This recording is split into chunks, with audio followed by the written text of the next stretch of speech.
Assalamualaikum warahmatullahi wabarakatuh. Kembali lagi bersama Roy Tutorial Channel. Oke teman-teman, kali ini saya akan memberikan tutorialnya ya, cara mengetahui teman-teman jika internetnya sudah terhubung apa belum.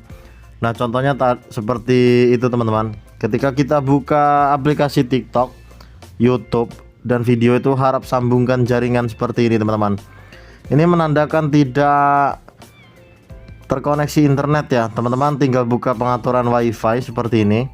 Nah ini ketika teman-teman membuka pengaturan WiFi tidak ada yang checklist ataupun belum checklist, teman-teman tinggal lihat apakah sudah ada sandinya.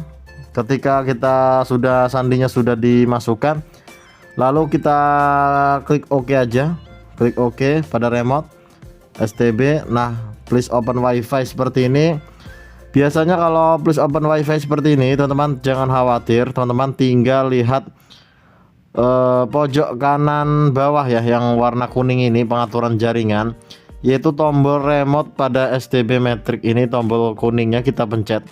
Ini kita exit dulu baru kita pencet tombol kuning. Nah itu akan muncul seperti ini pengaturan jaringan, dan ternyata modenya masih off teman-teman. Teman-teman tinggal nyalakan kembali ke on, lalu kita tekan OK pada remote juga.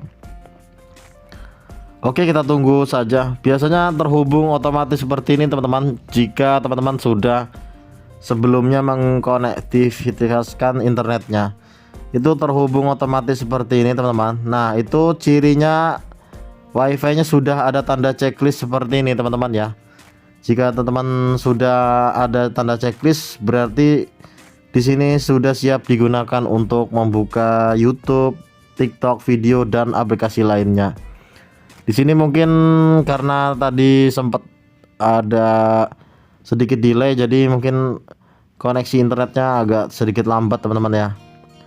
Kita tunggu beberapa detik saja, atau kita keluarkan dulu terus kita buka lagi agar merefresh ulang ya aplikasi YouTube. Kita tunggu saja beberapa detik, nanti akan muncul. Nah seperti ini teman-teman, itu akan bisa buka YouTube dan aplikasi TikTok, aplikasi video juga harusnya semua bisa. Nah TikTok kita coba apakah bisa. Kalau lancar internetnya biasanya tidak ada kendala teman-teman ya, langsung terbuka normal. Kalau memang internetnya tidak ada kendala. Oke teman-teman, selanjutnya nanti dibuka aja aplikasi video selain ini, aplikasi videonya. Oke, ternyata bisa semua teman-teman ya. Oke, itu saja teman-teman, semoga bermanfaat. Jika suka dengan video ini silahkan like dan subscribe video channel Roy Tutorial ini. Silahkan share jika ingin bermanfaat untuk lainnya. Terima kasih. Assalamualaikum warahmatullahi wabarakatuh.